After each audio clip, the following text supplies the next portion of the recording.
Jadi kalau Anda katakan, sekarang kita mengalami kesulitan, cara berpikirnya kita balik. Balik. Semakin tinggi kesulitan yang kita hadapi, cara berpikirnya kita balik. Semakin dahsyat kesuksesan yang sedang Allah persiapkan untuk kita raih. Hanya persoalannya, kita mau nggak jadi golongan yang bangkit itu? Bukan cuma menatap kesulitan itu dan meratapinya. Bangkit, maju, jadi bagian yang bisa mendapati solusi itu semua. Ya. Bagaimana caranya? Mari kita teruskan dulu. Ya.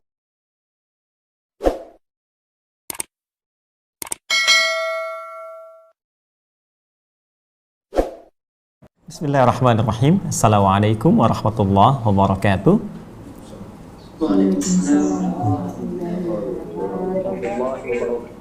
Alhamdulillahi Rabbil Alamin. Wassalatu wassalamu ala Rasulillahil Karim Nabiyyina Muhammadin wa ala alihi wa sahbihi wa ummatihi ila yaumiddin wa ba'du. Bagaimana bebas dari kesulitan dan meraih kemudahan yang diharapkan itu sesuai dengan passion hidup yang kita pilih. Apakah passionnya mencari kedudukan, ataukah bisnis ya, dalam konteks kajian kita ini, ataukah keilmuan dan tahapan-tahapan lain. Ketika kita mengatakan bangkit dari kesulitan, Al-Quran langsung memberikan kode. Ya, Anda bisa melakukannya dan Allah berikan jalan yang paling mudah kalau kita mengerti pedomannya untuk meraih apa yang kita harapkan. Nah, tinggal sekarang kita turunkan bagaimana kemudahan ini bisa diraih seperti yang Allah janjikan pada kita semua. Ya, maka kita bisa arahkan ya konsepsi ini.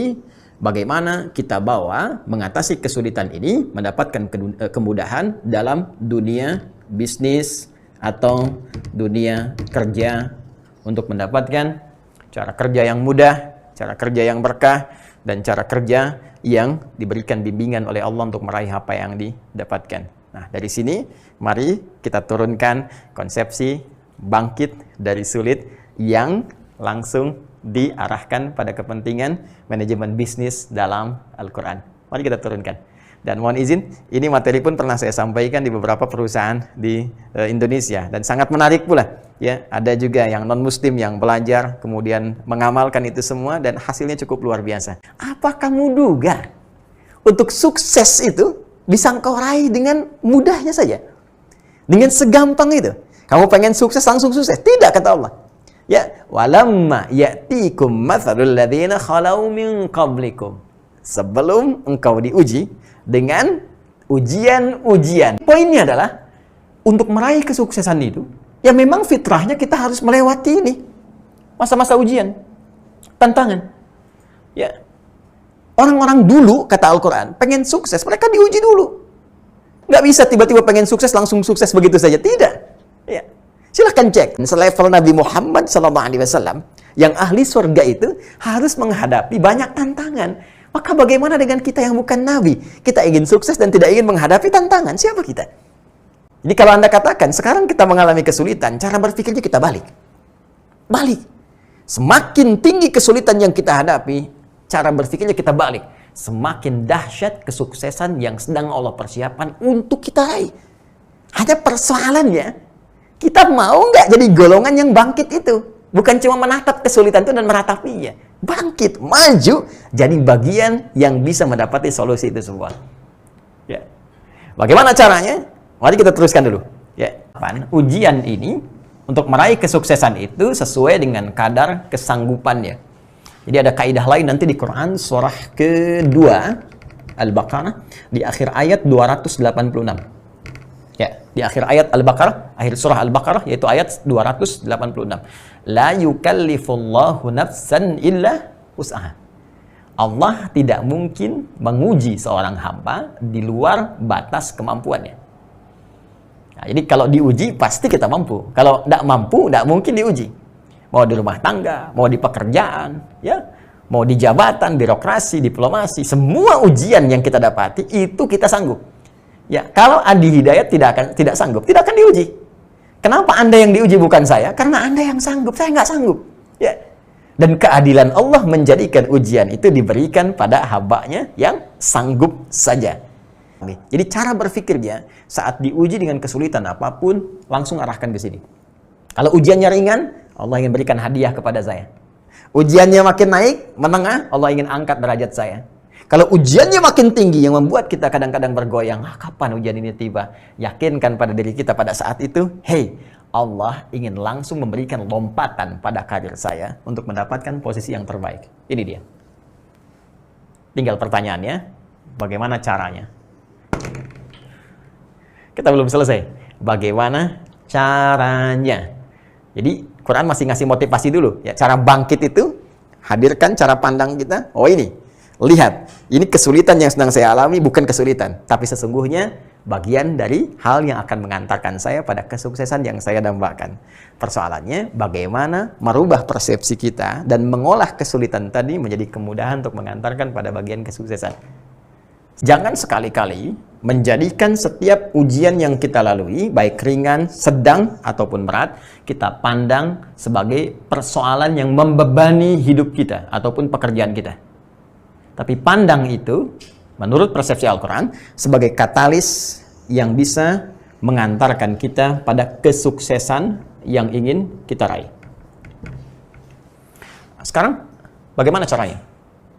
Ini ketika bicara tantangan, surah 2, ayatnya 214. Ini keindahannya. Ketika bicara solusi, ini, surahnya 3. Dan di surah 2 ini, posisinya di mushaf standar, itu di kanan paling bawah. Jadi kalau di mushaf begini, ini mushaf, ya, sisi kanan, sisi kiri. Ini yang tantangan, ini, di kanan bawah. Begitu mau dikasih solusi, pindah ke surah 3, posisinya di kiri atas, sini. Tuh. Ayatnya berapa? 142. Ayatnya berapa? 142. Ini 214, ini 142. Jadi duanya dipindah ke belakang dulu. Baik, sekarang mari kita lihat, ya.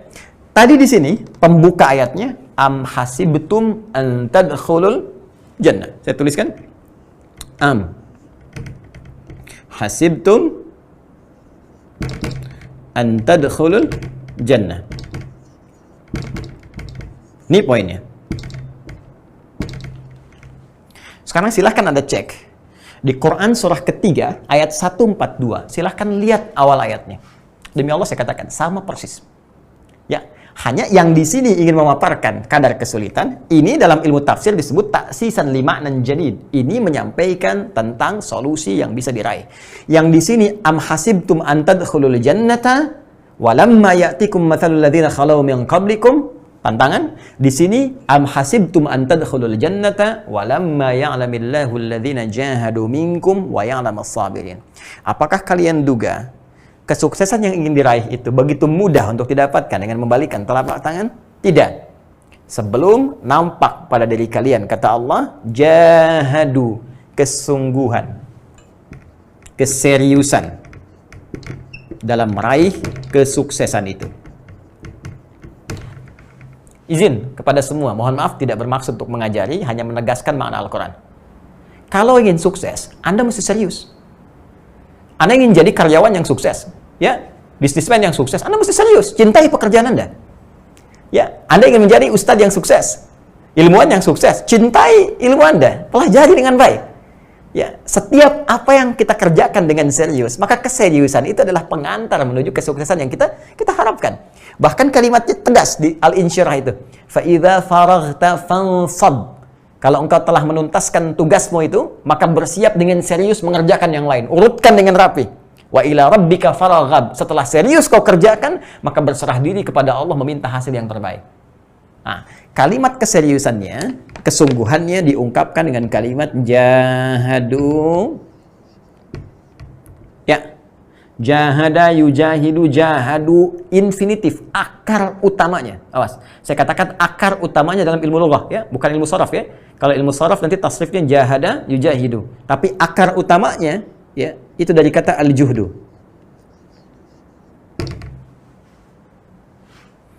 Sesuatu yang dikerjakan dengan penuh kesungguhan. Ini akar utamanya. Dari sini, teman-teman sekalian, ini ada 3 derivasi, 3 hibrida. Jadi kalimat ini, punya akar ini, punya 3 makna utama. Ya. Apa itu? 1, dari kata ini bisa terbangun kata ijtihad. Yaitu kesungguhan dalam merencanakan. Ya. Mapping. Menentukan visi. Menentukan rencana-rencana kegiatan yang akan dibangun. Kalau Anda di Kala Group, ya, ada pekerjaan apa yang ingin dibangun, tentukan rencananya dulu, dan Anda lebih tahu tentang ini. Ya, buat visinya seperti apa, bagaimana capaiannya, dipetakan tantangannya. Oh, ini mungkin masalah yang akan kita lalui. Bagaimana cara menghadapinya, timnya siapa, ini pemetaannya sampai ke bawahnya. Ini omset yang mungkin bisa diraih, ini potensi zakatnya, ini infaknya. Kita ambil nilai itu untuk mendapatkan bagian berkah akhiratnya. Misal, itu kesungguhan dalam merencanakan sesuatu, itu ijtihad. Jadi mustahil kita ingin sukses kalau nggak punya rencana. Bahkan dahsyatnya, lihat, nama sholat pertama yang kita kerjakan sholat apa? Subuh kan? Subuh. Ya, silakan. Subuh, zuhur, asar, maghrib, isya. Dan kebanyakan orang hanya mendapatkan nama saja. Padahal semua nama itu punya makna. Apalagi nama dalam ketentuan syariat untuk ibadah. Subuh itu bukan sekedar nama. Dari kata asbah asalnya. Asbah yusbah. Ya, sesuatu yang sudah siap dengan rencana. Ya, jadi kalau orang Arab tanya kaifa asbahtum, bagaimana kabarmu hari ini? Baik, saya sudah siap mengeksekusi ini A, B, dan C dan seterusnya. Quran surah At-Takwir, ya, surah ke-81 di ayat ke-18 itu, was-subhi idza tanaffas. Dan demi, kata Allah, aku bersumpah demi waktu subuh yang saat itu dimulai rencana beraktivitas. Bahkan matahari mulai memancarkan sinarnya, disebut dengan fajar itu kan. Kemudian dedaunan pohon-pohon mulai akan beraktivitas, ya, mengeluarkan oksigen di pagi hari. Malamnya dia kemudian menyerap oksigen lagi, ya. Jadi luar biasa, semua aktivitas dibangun. Seakan-akan Allah memberi kesan, kenapa dinamai waktu subuh, ingin memberikan kesan kepada kita, hey, orang Islam itu, orang beriman itu mesti beda dengan yang lainnya. Orang beriman di mana dia bangun, dia sudah siap dengan rencana yang akan dia kerjakan di hari itu. Makanya Nabi kalau malam itu introspeksi diri. Lihat aktivitas apa yang dikerjakan di hari ini. Kalau ada yang kurang-kurang, istighfar, dicek lagi. Besok mau ngerjakan apa. Demikian kita, teman-teman. Fa'idha faraghta fansab. Saya tanya pada Anda sekarang. Mohon izin ya. Anda nanti jam 3 mau kemana? Jam 4 ngerjakan apa? Jam 5 ada di mana? Urusan akhirat. Berapa banyak ayat Quran yang mau dibaca pada hari ini? Berapa banyak infak yang mau dikeluarkan? Nanti malam tahajud mau jam berapa? Bisa jawab. Selama ini kita kerjakan subuh, tapi tidak sedikit di antara kita nggak punya rencana kehidupan yang jelas. Ya ayyuhalladzina amanu, hei orang-orang yang beriman, ittaqullah, tingkatkan takwamu kepada Allah, wal tanzur nafsu ma qaddamat lighad. Bikin rencana, kalau perlu bikin mapping sampai dengan hari kiamat. Anda mau turunkan, mau surga yang mana? Saya surga Firdaus, turunkan kurikulumnya ke bumi. Ini amalan penghuni surga Firdaus. Quran surah ke-23 Al-Mu'minun ayat 1 sampai 9 itu. Penghuni surga Firdaus pasti rajin sholat, rajin zakat, menjaga kehormatan dirinya. Di situ Anda petakan. Bikin kegiatan, jadikan kurikulum hidup. Itulah Muslim, itulah insan beriman. Ya, jadi ini bagian pertama. Kalau kita ingin atasi segala kesulitan, bangkit dari sulit, petakan kesulitan itu. Apa kadarnya? Lalu kita buat rencana-rencana dalam mengatasi itu semua. Lihat potensinya. Kembali ke keluarga Kala misalnya. Ya, KG di sini, Kala Group, teman-teman sekalian, keluarga besar. Cek lagi. Di divisi mana ini? Apa potensi yang kita bisa dapatkan? Petakan dengan baik, itulah ijtihad. Setelah ada petanya, rencananya, eksekusi ini semua. Jangan hanya mudah menjadi konseptor, tapi eksekusi itu untuk bisa kita dapatkan apa yang kita raih. Mengeksekusi semua rencana ini, itu disebut dengan jihad namanya, perjuangan fisik. Nah, sekarang jihad itu diasosiasikan kepada konteks membela diri dalam konteks peperangan saja. Dan dikesankan bahkan ekstrim, padahal jauh dari itu. Jihad bukan nembakin orang. Ya, jihad bukan teror. Jihad bukan membom orang sembarangan. Itu hati-hati kalau ada ajakan-ajakan kekerasan seperti itu, langsung tinggalkan, tolak. Karena jihad pada asalnya adalah pembelaan terhadap jiwa, pembelaan terhadap diri, terhadap agama, ya kan? Terhadap bangsa dengan diniatkan ibadah. Jadi diserang, kita bela. Ya, handphone diambil aja kita bela, masa iman didiamkan? Negara didiamkan? Ya, dulu ketika diserang, Kiai Haji Hashim Asy'ari bikin resolusi jihad. Ya, ada Kiai Haji Nur Ali di Bekasi, ada ulama-ulama kita kumpul, bikin resolusi jihad. Kenapa? Pembelaan. Di jihad bukan sembarangan, perjuangan melalui tindakan, perjuangan melalui fisik. Ya, jadi kalau kita ingin gunakan konteks ini dalam konteks kegiatan berusaha, berbisnis, maka jihad bisa diartikan adalah perjuangan atau eksekusi secara fisik tentang rencana-rencana yang telah kita siapkan. Time schedule-nya ada, job desk-nya seperti apa, job description-nya bagaimana, lalu eksekusi semuanya itu, dan terakhir, mohon izin dengan cepat, Ada perjuangan melawan gejolak emosi yang disebut dengan mujahadah. Nah, ini dia. Jangan dikira pekerjaan itu sederhana yang kita lakukan. Teorinya sederhana, tapi ketika kita jalani, kadang-kadang ada semangat, ada malas, ya kan? Kadang-kadang setan datang dengan was-was, ada iri hati, kecemburuan satu dengan yang lainnya. Maka perjuangan mengatasi itu semua supaya baik lagi, niatnya lurus, keseriusannya terbangun, itu disebut dengan mujahadah. Perjuangan dalam mengendalikan gejolak jiwa atau aspek emosional. 3 makna ini, ijtihad, jihad, mujahadah, dirangkum dengan satu kata saja dalam diksi Al-Quran, jahadu. Walamma ya'lamillahu alladhina jahadu minkum. Jadi kalau kita ingin bangkit dari kesulitan, kata Al-Quran, petakan kesulitan itu. Bikin rencana yang jelas. Mau kemana arahnya? Lihat passionmu di mana, lihat bakatmu. Ya. Kemudian setelah itu, eksekusi semua konsep itu. Tentu hati-hati, di perjalanan pasti ada gejolak-gejolak. Kadang-kadang mau ke masjid, udah semangat, hujan besar, turun lagi. Hei, katanya semangat mau ke masjid. Cari dong perangkatnya, ambil payung, kenakan apapun. Yang penting target kamu tercapai. Ya, dunia ataupun akhirat kita. Yang terakhir, wa ya'lamas sabirin, dan lakukan semua ini dengan sabar. Ya, sabar bukan diam, sabar bukan menunggu. Ya, kalau menunggu saja tidak akan pernah terjadi pernikahan. Yang laki-laki menunggu, perempuan menunggu. Harus ada yang bergerak. Ya, sabar adalah merespon segala hal dengan mengikuti segala ketentuan Allah Subhanahu wa Ta'ala. Ketika Allah katakan sabar, bagaimana konsepsinya dalam berusaha? Kamu berikhtiar saja. Fa idza faragta fansab. Kembali. Wa ila rabbika farghab. Kemudian setelah itu serahkan semua hasilnya kepada Allah Subhanahu wa Ta'ala dan turunlah kemudian dari situ teori rizki untuk menenangkan kepada kita. Karena jangan-jangan yang Allah inginkan aspek yang lain. Ada yang baru berusaha, langsung datang hasil keduniaan. Ada yang oleh Allah ditahan dulu. Bukan untuk menahan rizkinya, tapi untuk mengoleksi aspek yang lain. Seperti doanya diperbanyak, tahajudnya banyak. Sehingga setelah kita siap dengan bekal akhiratnya, dunia diberikan, dunia selamat, akhirat pun selamat. Kadang-kadang konsepsinya demikian. Nah, jadi secara singkat dan cepat, saya ingin tegaskan bahwa bangkit dari situasi sulit, itu adalah satu hal yang niscaya, bahkan mutlak, yang diperintahkan oleh Al-Quran. Tidak pernah Allah menciptakan kesulitan untuk membuat kehidupan kita sulit, susah, larut dalam kegelisahan. Tapi Allah jadikan kesulitan itu sebagai katalis untuk bisa menghadirkan segala kemudahan dan kesuksesan yang kita harapkan. Caranya, persepsikan semua kesulitan itu sebagai tantangan. Petakan, baik dari yang ringan, menengah, ataupun berat. Setelah itu, bikin visi, ya, bikin rencana untuk mengatasi itu semua. Kemudian eksekusi dengan perjuangan fisik kita dan bangun kekompakan dengan mujahadah serta isi semua dengan kesabaran. Bila itu telah terjadi, maka akan ada satu kelapangan dalam jiwa yang dengan itu bisa mengangkat derajat kita di hadapan Allah. Kelapangan yang menjadikan kita merasa nyaman dan terangkat derajat dalam bahasa Arab disebut dengan syarah. Kalau sudah meresap pada jiwa kita disebut dengan insyirah, maka muncullah surah Al-Insyirah. Alam nashrah laka sadrak.